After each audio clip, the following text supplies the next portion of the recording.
like towers where snipers and whatever can be up there just to make sure that only the people they want come in and the people they don't want go out. Well, of course they want Americans with money to come in, so it's okay to go over there if you're on like a tour for Israel or whatever. So we've been to Bethlehem.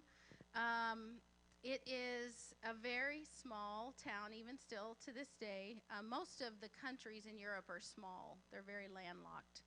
So that's like Israel is a small country, and so then of course a city that would be in Israel would be small, but it's still there's a lot of people there, especially now because why? Because it's the birthplace of Jesus Christ. A lot of parties are interested in places like that, and so we've been there. It is very it is not it has a lot of people in it, but it's not a metropolis in that it has sections of really nice high-rise hotels and stuff like that, like just down the street. Like in Jerusalem, there are places that are really, really beautiful and high-end, if you will.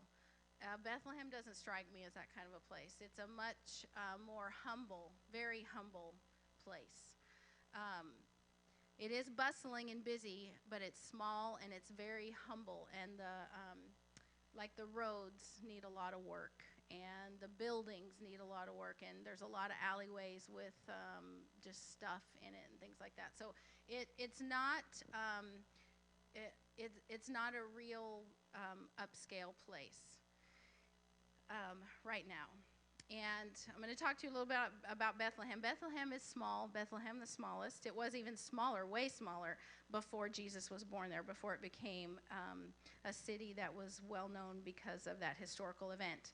Micah 5:2 says, "But you, Bethlehem Ephrathah, though you are small among the clans of Judah, out of you will come for me one who will be ruler over Israel, whose origins are from old, from ancient times." If you notice, next to the word Bethlehem, it says Ephrathah, or they also have a short, as time went on, they shortened it down, just kind of like we have different colloquialisms in our language, and we change them as time goes. It kind of became Ephrath.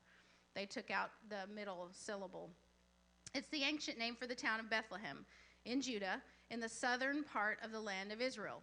It was called Ephrath during ancient times, as recorded in the following Old Testament verses. I believe that's actually a slide. I'm not sure. I did not, I think the next slide is talking about what I was just saying.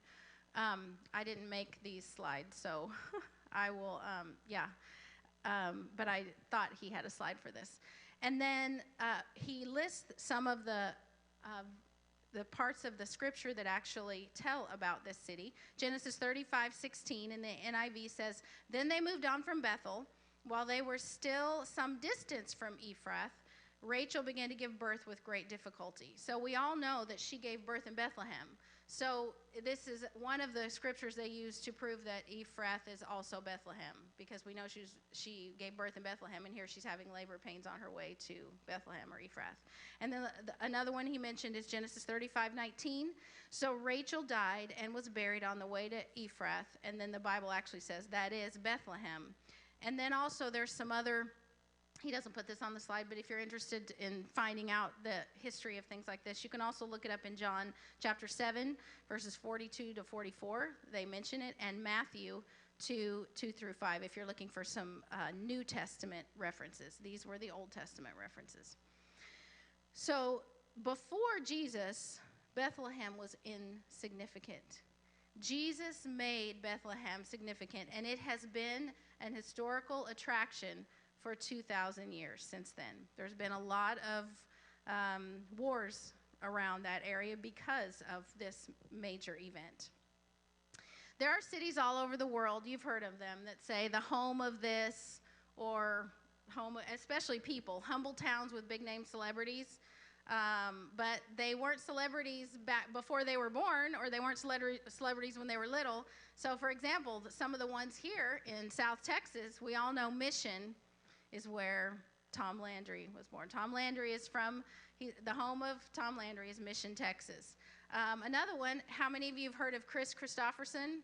the country singer and actor. You would know him. He doesn't have a slide up here of a picture of him, but you know him if you saw him. He's been in a lot of movies he's older now. But he was from Brownsville. He was from Brownsville, Texas. You can look him up later. His name, both of his names start with a K if you're looking it up, Chris Christopherson. And then also Lloyd Benson. You've seen Benson Road in Mission. He was from Mission, obviously, because the street is in Mission. He was a senator for years, and he was also going to be, I'm trying to remember which, I'm not big into politics, so he was going to be the running mate for somebody. He was going to be the vice president. They didn't get presidency, but anyway. And then he ended up being the U.S. Secretary of the Treasury. So there's a lot of places that say home of such and such, or home of this, or home of that.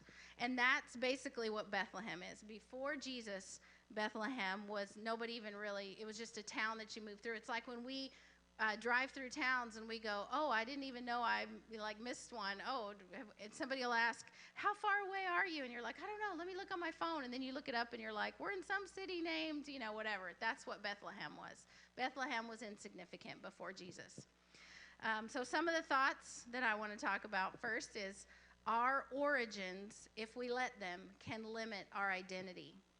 We have a habit of falling back to the things that we've seen and the things that we grew up with, the things that we're used to, or the things that we've been told.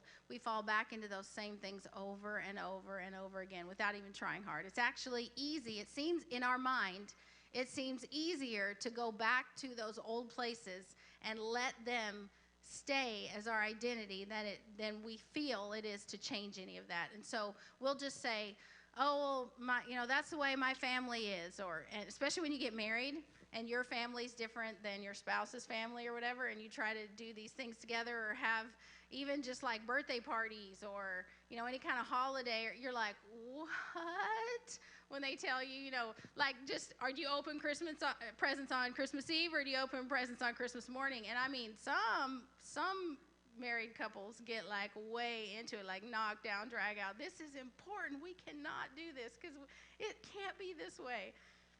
We get all set into certain ways, and we have issues when somebody tries to change that. I don't know if you ever heard the story about the young wife, the new bride, that was all excited to make dinner for her husband for the first time. So she went out and bought a roast. She had seen her and helped her mom make a roast for years. And so she's making her roast, and she's about to put it in the pan, and she cuts off the rounded edge on one side, and then she cuts off the rounded edge on the other, and she sticks it into her large roasting pan. And her husband said, what did you do that for? You took off the best part. I like the crispy ends or whatever. And she said, well, you have to cut off the ends. When you make a roast, you have to cut off the ends. He goes, what? She goes, yes, you have to cut off the ends. He goes, no, you don't. She said, yes, you do. You have to cut off the ends of a roast. And he goes, why? She goes, I don't know. Let me call my mom. So she called her mom, and she said, Mom, we're having a debate here. I know you have to cut the ends of the roast off before you make a roast because I've helped you 1,000 times, but I'm just not sure why. Why do we have to cut the ends of the roast off? Because I have to tell him. He won't, we're in this big argument. We can't even eat dinner. And she goes, well, honey, that's because when we first got married, the first roasting pan I got was really, really small, and it wouldn't fit, and I had to cut the ends off just to get it to squeeze in there. Anyway, we let our origins limit our identity sometimes. We also let our humble beginnings, this is the next slide, paralyze our future. I have dealt with fear issues, many times in my life, and there have been many times where I'm literally paralyzed to do something. If you're the kind of person, there are a few people out there, my husband's one of them, that doesn't deal with fear, really. I will say when his sister died, he was afraid that somebody close to him was going to die again because life can, anything can happen. And so he worked through that fear. But on the whole, as a general rule, my husband doesn't deal with fear. He literally, for reals, walks up to 3,000, 5,000-foot cliffs. He's an extreme sportsman. He'll literally walk his toes off the edge of a 5,000. He's done this in Yosemite, 5,000-foot drop on a granite thing and just look down and go, wow, that is so cool. He doesn't have fear. But he is not the norm. Most people have fear issues of some kind. It's different, shows up in different ways. That's why we have the show, The Fear Factor, right? So most people have fears of some kind. So most people, at least on some level, have felt that feeling of being paralyzed. How many of you ever felt paralyzed before? It's almost as if fear grips you for a second. Like, it's almost as if your world stops. Everything else is going, but your world is just stopped. You're just gripped with fear. That's paralyzing. And we let our humble beginnings paralyze our future. We will tell ourselves, because we've been told or we thought based on circumstances, that we can't do something because of something that, our parents told us. I know there have been many beautiful women, even supermodels, who are obsessed with the way that they look, and they think they are ugly and they think they're fat because somebody in their life, a father, a mother, a sister, somebody, a coach, told them that they weren't good enough, that they weren't beautiful, they need to work on it. And they will literally, it takes a lot to convince somebody of something different when they have convinced themselves. They keep telling themselves a lie. And that's what our humble beginnings can do if we allow it. It will literally paralyze your future unless you recognize it and you see it for what it is and you decide to do something about it, which we're going to talk about. And lastly, it can be difficult to rise above the limitations of our background. When I just see those words, rise above, I think of the first time that a baby bird will fly out of the nest. I'm sure most of you nowadays, we can look up anything that we want on Google or whatever. I'm sure you've seen videos of little baby birds, or you've seen it in movies or something, coming out of the nest for the first time. Many times, sometimes some birds, they live in areas where they are on like mountains and crags and stuff. And so when they fly out for the first time, there's a big drop. They have to, their mom has to have prepared them ahead of time to make sure that the fear that they may feel inside does not paralyze them and grip them with fear, or it could cost their life. And that's what I think of when I see these words. When they do rise above, when they leave the nest, their background is below. They can still see it, but they're deciding where they want, what perspective they want to look at it from. When that bird leaves the nest and it looks back at its little bitty humble beginnings, its little nest, and it starts to fly for the first time, it's able to do what God created them to do and let them defy gravity and create lift. And they begin to they realize, ooh, if I find a stream of air at this certain place, then I can just kind of coast through there. And they start learning all that stuff. And they turn around and they look back way down. You know how when you're in a plane and things look so little, and they look down and they see their mom in the nest. They get to choose what perspective they're going to see their background from. They can do it from close up. They can come back. They can go over here. They can go anywhere, and they are the ones that are in control how they perceive their background. That's a really cool thing when you think about it.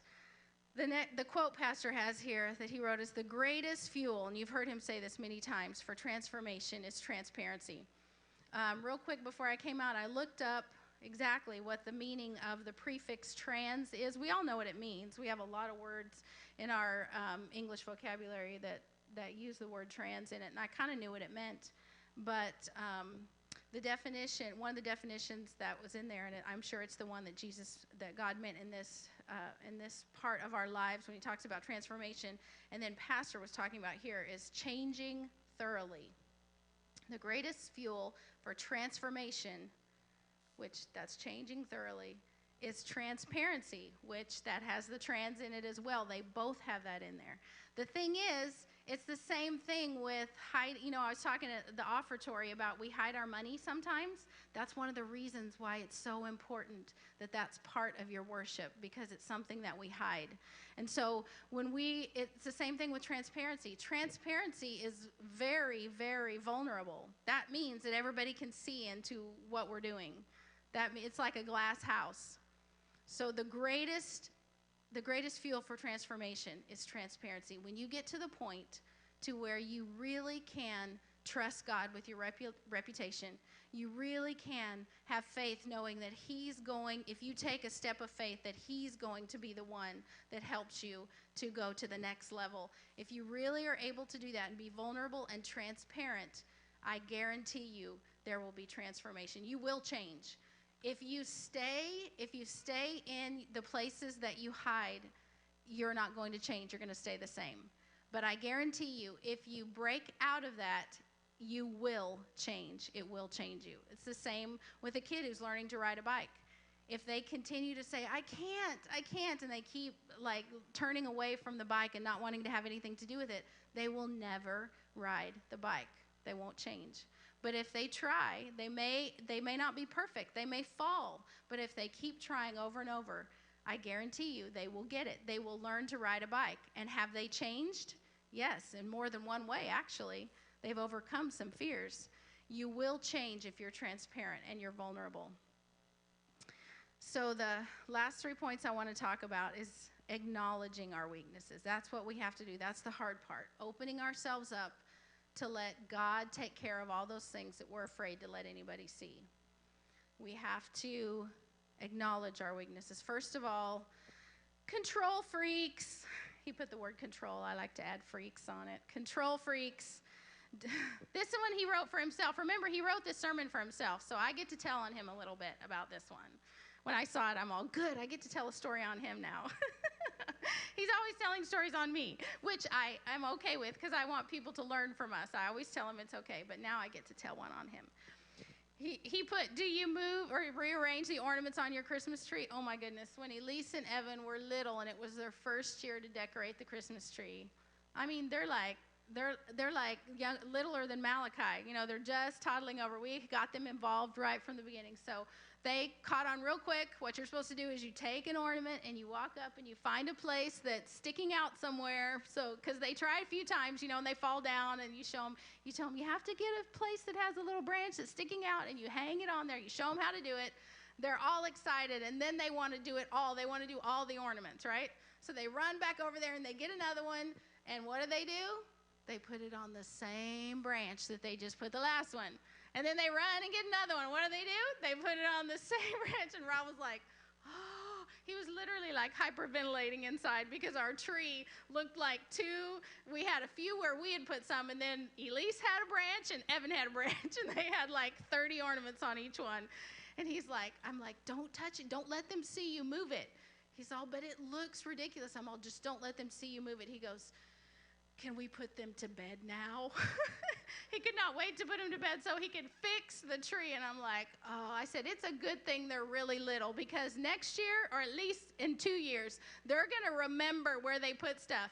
And even if you teach them, you can't put it on the same branch, they're still not going to be as tall as you. So the whole bottom of the tree is going to be filled with 100 ornaments, and there won't be anything on the top. And they're going to be old enough to remember. They're going to wake up and go, I didn't put that up there. He's like, well, then I'll set them on my lap, on my knee, and I will explain organization and symmetry to them. I'm like, yeah, they're going to get that really well, symmetry. Anyway, there is actually a word for that. It is a disorder. It's not fake. Well, anyway, there is a disorder if you look it up. It's called ODD, Ornament Displacement Disorder. Some people really freak out about that. Yeah, Pastor thought that was interesting, so I wrote it there next to it. He has that. He has ODD. So next time you tell him, you say, how's your ODD doing? We're praying for you, Pastor. Control freaks. They want everything to be perfect. Here's the thing about perfection, and I'll use the tree as an example because I've seen this many times. When you have a tree and you move, okay, look at these little pine cones here. If I were to move, if I think, oh, you know what? These two are about, these two are about 12 inches apart. This one's about 13 or 14 inches apart. Not going to do. I need symmetry here. If you move this one over here so that it's a little bit closer to this one, then this one's not 12 inches apart anymore, and it's 13 or 14 inches. The thing with control is it never ends. It never ends. You can't make everything perfect. And I do know I'm a perfectionist sometimes, so I do have control freak issues with some areas. You could say, yes, I can make it perfect if I take a ruler and I measure out the whole thing and I do it. Some people are really crazy like that. But let me just tell you, that's killing brain cells. You're literally taking years off your life stressing and worry about things that don't matter. So let it go. Let it go. That's what I say. Let it go. Let's move on.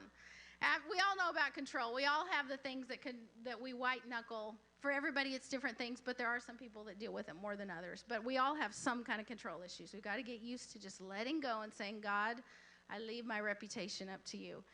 I leave my life up to you. You planned my life before I was born, and it's got to be way better than anything I could ever think or imagine. Secondly, he has the point of laziness. Are you a white elephant gift in the kingdom? I like that one. Do you present poor quality? Are you last minute? We do things without thinking of intentionality or purpose. I have begun to train myself to see God in everything. Not weird, not in a weird way, not mysticism. You know what pastor says, mystics. They're just people missing a few sticks. I don't mean being mystics and being weird and, oh, that was a sign, or, oh, the devil's trying to do this to you. Like every little thing is a God, or everything's got to be something, you know, it's a sign, and it's this major spiritual moment. That's not what I'm talking about. I'm talking about realizing that you were created by a loving, purposeful God. If he is big enough to put purpose just in our little town, he created McAllen. Our area, he created our county, Hidalgo County. Our area, South Texas, our state, our country. If he took, and mind you, if you guys have been in my Sunday school class, my adult Sunday school class, we've been talking about this a lot lately. The scientific proof of just the galaxies and the universe is literally amazing.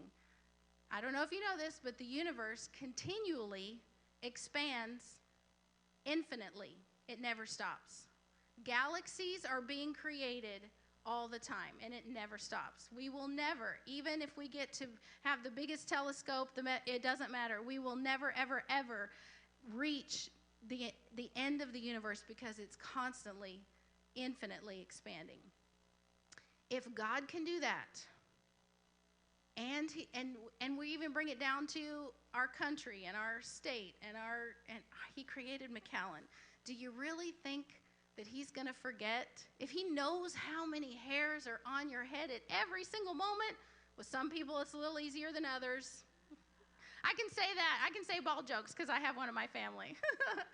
With some people it's easier than others. But if he really knows how many hairs are on your head at every moment, sometimes, you know, for us women, we go through all kinds of hormonal changes and stuff. Sometimes I brush my hair and hardly anything's in my brush. Sometimes I brush my hair and I'm like, what in the world is happening? I'll pull my brush out and there's like a big old wad of hairs there. We've all experienced it, right?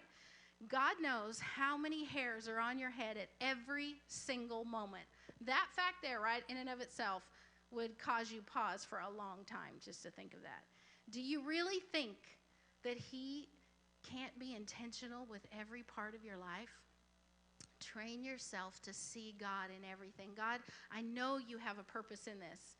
If your car breaks down when you're on the way to take your kids to school and then you're late to get something else and you're thinking, what is going on? This is not right. This is not supposed to be happening, and we get upset. If you will train yourself to just relax and say, God, really, if I really believe that you are God, I have to know that you knew this was going to happen before I was even born. And you allowed it to happen. And you have a plan. God already has a plan for everything that happens to you. If we can train ourselves to relax and trust God and find him in everything, even if all God wants you to do is to sit in the car for 30 minutes while you're waiting for the tow truck to come and get you so you can rest and like read some scriptures on your phone or something, or finally call that person in your family that God's been prompting you to do, and you've been, or that friend or that mentor or that mentee, and that you've been putting off because you're so busy. Put purpose. Find God in everything that happens. Find God. Don't be a lazy Christian. Don't be a white elephant gift in the kingdom. Be purposeful. God is intentional. He was purposeful with you, and he has a purpose in every moment. And finally, don't be unfaithful. But are you a box of chocolates in the body of Christ? You never know what you're going to get. Have you ever met those people that sometimes they're just like the happiest, most faith-filled people you've ever seen in your life, and you're like, they're doing good, awesome. And then other times you see them and you're like, are you okay? You look like like your best friend died or something, and they're just upset about, traffic or something.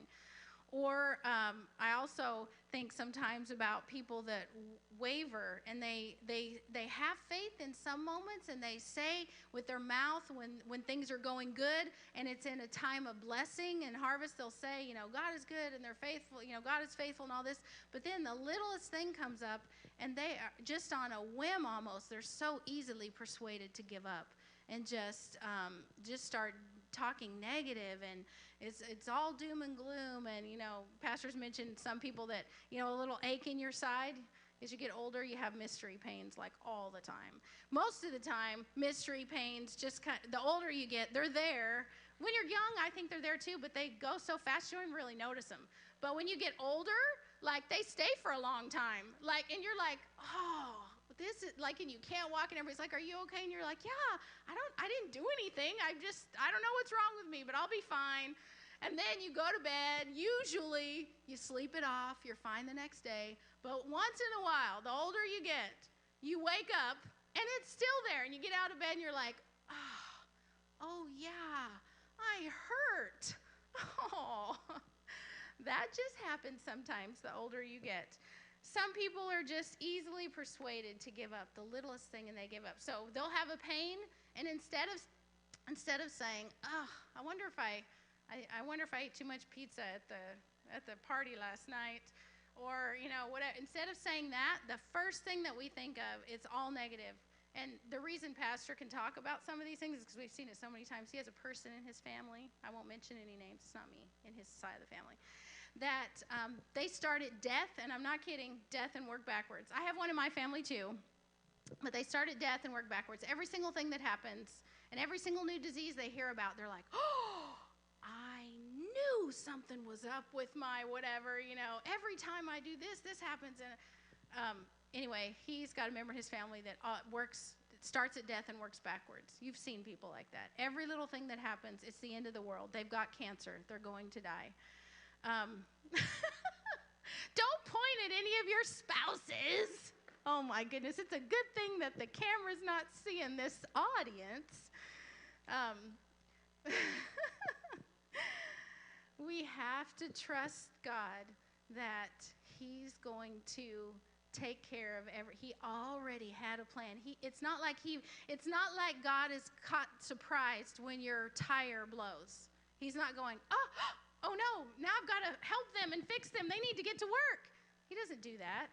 God already had a plan for everything before you were even born. And Psalm 139 says that he wrote it down before you were even conceived.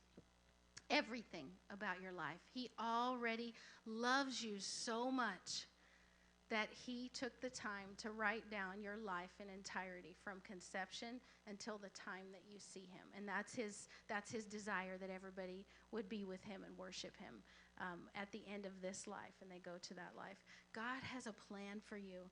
Your starting point, your Bethlehem, your small little humble beginnings, your family, your parents, the things that were passed down, your generational curses are not your destination. Your starting point is not your destination. You can thoroughly change, like that word, that prefix trans means. You can change from the inside out. God has a well thought out plan with your name on it that he wrote down before you were even conceived. What is your purpose in every moment? What in your life can bring him glory? I'm going to have Wade come up and play and Celeste come up and we'll sing. Let's sing, "Oh Come, Let Us Adore Him" one more time in just a minute. But I'm going to pray while they're coming up. God, I am so grateful, and I know everyone here as well is so grateful that you are intentional, that you are purposeful, that no matter where we come from, Lord, you even had a plan for that. Lord, the places that you gave us to start, there's a reason why we started in our humble beginnings. There's a reason why you put Bethlehem in the Bible, because that's where Jesus was born. Just like Jesus, we start humble, we start small, we start fearful, we start afraid, and God, you can change us from the inside out. If we will just trust you with our heart, if we will just open up to you, be transparent, be vulnerable, and trust you for our reputation, trust you for our healing, trust you to change our thoughts and our thought life, Lord, you can make a difference. You can completely change us. Lord, I know we're not going to be Jesus, but just like you took a baby from a tiny little dirty town, it really is, God, in Israel, and you made him and you brought him up to be the Son of God, you can certainly take our humble beginnings and you can make us something amazing.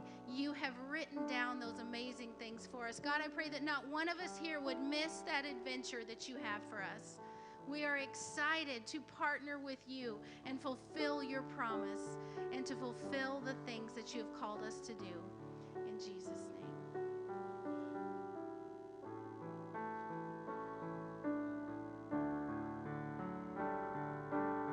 Stand with us as we sing this chorus. Oh, come, all ye faithful, joyful and triumphant.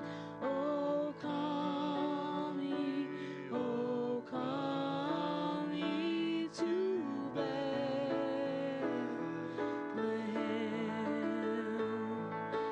Come and behold him, born the King of angels. Oh, come, let us adore him.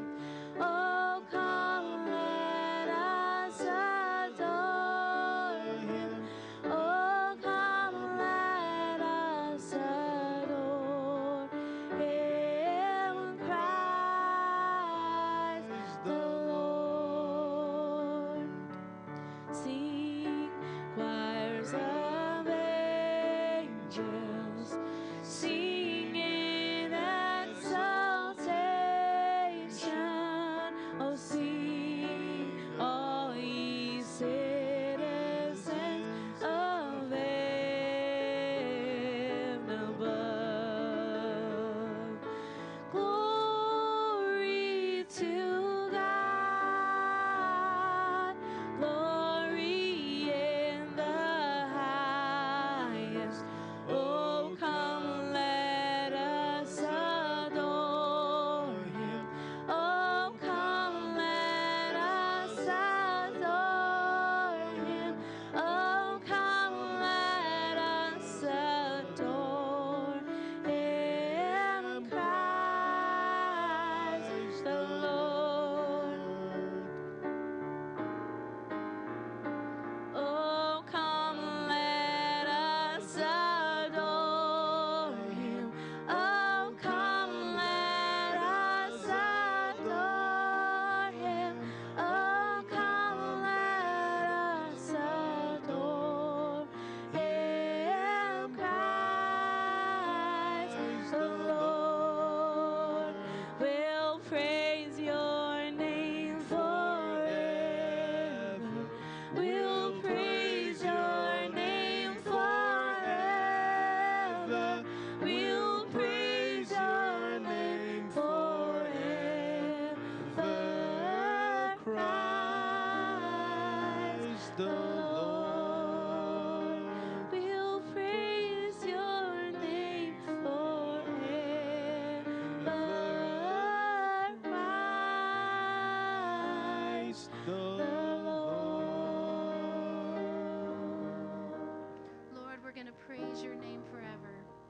never going to stop praising you. These lips will continually praise your name. They will never stop. God, I pray that this week you would give us boldness to come to your throne as a child who knows their daddy loves them. I pray, God, that not only would we be so bold, but that boldness would shine and pour out to others, and they would ask us why we're so happy and content, just like little children who are happy and content when they're with their parents. And we can say, well, it's not because of me, it's because of my daddy. He's amazing. God, I pray that you would use us this week. I pray that even though we have busy things going on, help us to pause and see you in everything and find your purpose and focus on that one thing. And we praise you for it today in Jesus' mighty name. And everybody said, Amen. Go in peace, and I'll see you on Sunday. Love you all.